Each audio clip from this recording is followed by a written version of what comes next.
नमस्कार दोस्तों, जय हिंद। मैं देवकी नंदन आप सभी का स्वागत करता हूं महर्षि पे। दोस्तों, आज हम एक बहुत ही इंपॉर्टेंट विषय पर चर्चा करने जा रहे हैं, जो कि रिसेंट में भारत और पाकिस्तान का जो एग्रेशन चल रहा है उसी से संबंधित है। दोस्तों भारत और पाकिस्तान का एग्रेशन नेक्स्ट लेवल में पहुंच चुका है। जैसा कि आप लोगों ने सुना होगा, हमारे होम मिनिस्टर ने भी बोल दिया है कि हम आतंकियों को चुन चुन करके मारेंगे। दोस्तों भारत ने अपना एग्रेशन को एक कदम और आगे बढ़ाते हुए आप कल्पना नहीं कर सकते, पाकिस्तान और चीन का सैटेलाइट सिस्टम बेडो को ब्लॉक कर दिया है। भारत ने साफ कर दिया है कि अब मुकाबला केवल जमीन पर नहीं है, स्पेस और तकनीकी में भी होगा। आज हम जानेंगे ये ब्लॉकिंग कैसे हुई, इसके पीछे की रणनीति क्या थी और इसका असर किस प्रकार पड़ेगा। दोस्तों तो सबसे प्रथम दोस्तों समझते हैं बेडो सिस्टम है क्या।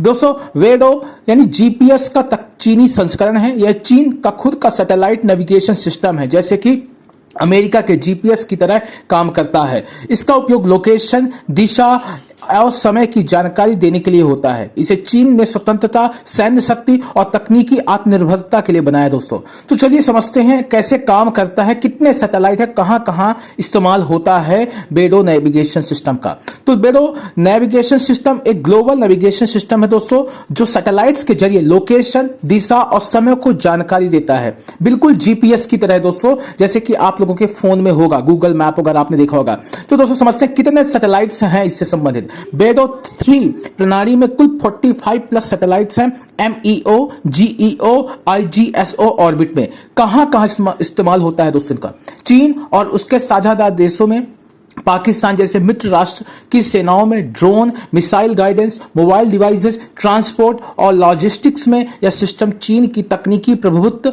एवं रणनीति विस्तार का एक हिस्सा है। दोस्तों पाकिस्तान इसका इस्तेमाल क्यों कर रहा था दोस्तों? तो दोस्तों इसका पहला इस्तेमाल पाकिस्तान सैन्य उपयोग में कर रहा था। अमेरिका का जीपीएस पाकिस्तान की सेना को सीमित एक्सेस देता था दोस्तों, जबकि चीन का बेडो फुल एक्सेस देता था, जैसे मिसाइल गाइडेंस में, टैंक मूवमेंट और ड्रोन ऑपरेशंस में, ड्रोन निगरानी और आतंकवादी गतिविधियों में इसका उपयोग कर रहा था पाकिस्तान। दोस्तों एलओसी और कश्मीर के क्षेत्र में ड्रोन से हथियार गिराने, निगरानी करने, घुसपैठ करने के लिए सटीक लोकेशन की जरूरत पड़ती है दोस्तों। इसके लिए बेडो का इस्तेमाल हो रहा था दोस्तों। तीसरा दोस्तों रणनीतिक साझेदारी के रूप में पाकिस्तान उपयोग कर रहा था। चीन और पाकिस्तान के बीच सीईपीईसी जैसे प्रोजेक्ट्स और मिलिट्री गठजोड़ के चलते पाकिस्तान बेडो को अपनाकर चीन पर और निर्भर होता जा रहा है। दोस्तों साइबर और जासूसी नेटवर्क, बेडो के जरिए पाकिस्तान चीन से डेटा शेयरिंग और जासूसी नेटवर्क को मजबूत कर रहा था, जो भारत की सुरक्षा के लिए बहुत ज्यादा खतरा था। दोस्तों पाकिस्तान बेडो सिस्टम का इस्तेमाल क्यों कर रहा था दोस्तों, वो आपको मैंने इस स्लाइड्स में, इस प्रेजेंटेशन के माध्यम से समझा दिया। दोस्तों अब भारत ने इसको ब्लॉक क्यों किया दोस्तों, ये समझते हैं। हाल ही में जो पहलगाम में आतंकी हमला हुआ है दोस्तों, जांच के बाद बेडो सिस्टम के जरिए ही ड्रोन की मूवमेंट की पुष्टि हुई थी। दोस्तों रॉ एनटीआर की रिपोर्ट के अनुसार पाकिस्तान सीमाओं पर बेडो आधारित गतिविधि कर रहा था। भारत का जवाब है दोस्तों कि अब टेक्नोलॉजी से टेक्नोलॉजी की भी लड़ाई होगी दोस्तों। तो भारत ने ये ब्लॉकिंग कैसे की दोस्तों? भारत ने इलेक्ट्रॉनिक वॉरफेयर सिस्टम के तहत एलओसी पे सिग्नल ब्लॉकर्स तैनात किए हैं दोस्तों। यह तकनीकी पाकिस्तान के सिग्नल और संचार को जाम करने के लिए डिजाइन की गई है, जिससे उसकी सैन्य गतिविधियों और ड्रोन ऑपरेशन प्रभावित हो सकते हैं दोस्तों।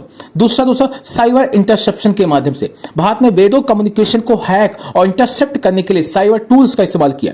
यह पाकिस्तान के सैन्य संचार नेटवर्क को बाधित करने में मदद करता है दोस्तों, और सटीक डेटा को नष्ट करता है। एआई निगरानी का उपयोग किया इंडिया ने दोस्तों। आर्टिफिशियल इंटेलिजेंस की मदद से भारत ने संदिग्ध मूवमेंट और गतिविधियों की निगरानी और ट्रैकिंग करता है। यह आधुनिक ड्रोन, मिसाइल और सेना के आंदोलन को ट्रैक करने में मदद करता है दोस्तों। डीआरडीओ और इसरो की भूमिका दोस्तों इसमें बहुत ज्यादा थी दोस्तों। डीआरडीओ यानी defence research and development organisation ने इलेक्ट्रॉनिक वॉरफेयर सिस्टम के लिए सिग्नल इंटरसेप्शन और जामिंग उपकरणों का विकास किया दोस्तों।